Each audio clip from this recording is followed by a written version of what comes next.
that before 1948 there was no Gaza Strip. The Strip itself is an Israeli invention. Gaza was a cosmopolitical town on the Via Maris, the road from Alexandria up to Alexandretta in Turkey.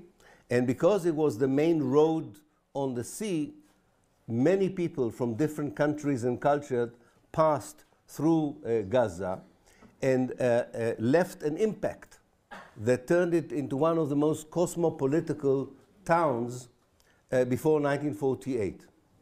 It also had a very good system of a coexistence between Muslims, Christians, and Jews.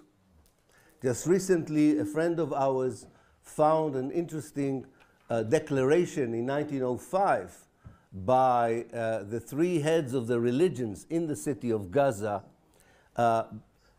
expressing their delight in 1905 and how well are the three communities deal with issues of friction, disagreement, and conflict.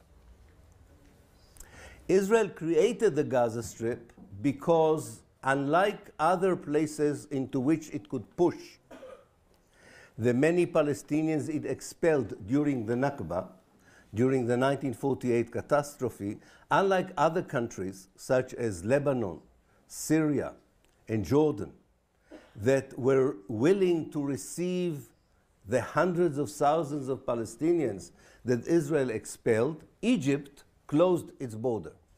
Egypt refused to accept even one Palestinian.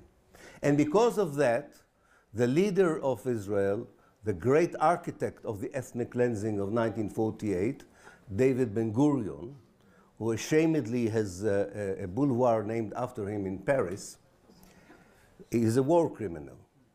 And he decided that Israel is willing to give 2% of historical Palestine in order to turn it into the biggest refugee camp in the world. And that's how the Gaza Strip was created, by the Israelis as a kind of rectangle, a structure, a geometric kind of structure, into which Israel pushed the Palestinians from the central of Palestine and from the south that Egypt was unwilling to accept. The last group of Palestinians who were pushed into the Gaza Strip were those living in 11 villages on whose ruins, on the ruins of these villages, Israel built the settlements that were attacked on the 7th of October by the Hamas. So the Hamas attacked settlements built on the ruins of the last villages of Palestine that were destroyed by the Israeli army and expelled to Gaza. In the Israeli archive, we have a very known document called Order Number 40. Order Number 40 is from the 25th of November 1948, and it was sent by the Israeli Central Command to the commander in the area of Gaza.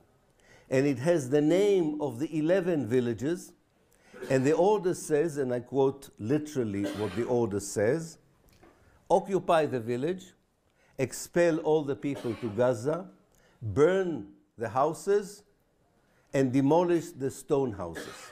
Because some of the houses of the Palestinian villages in 1948 were built of mortar and straw, and therefore it was possible to burn them. But the stone houses had to be blown up by the Israeli army. So one historical context we have here is a generation of grandfathers and grandmothers, fathers and mothers, grandchildren that live either directly or indirectly the Nakba of 1948 in a very vivid way on a daily basis, not only because they are thinking about Jaffa or they are thinking about Beersheba or any other place from which they were expelled, but also by watching the Israeli settlements on the other side of the fence from which most of their parents and grandparents came from.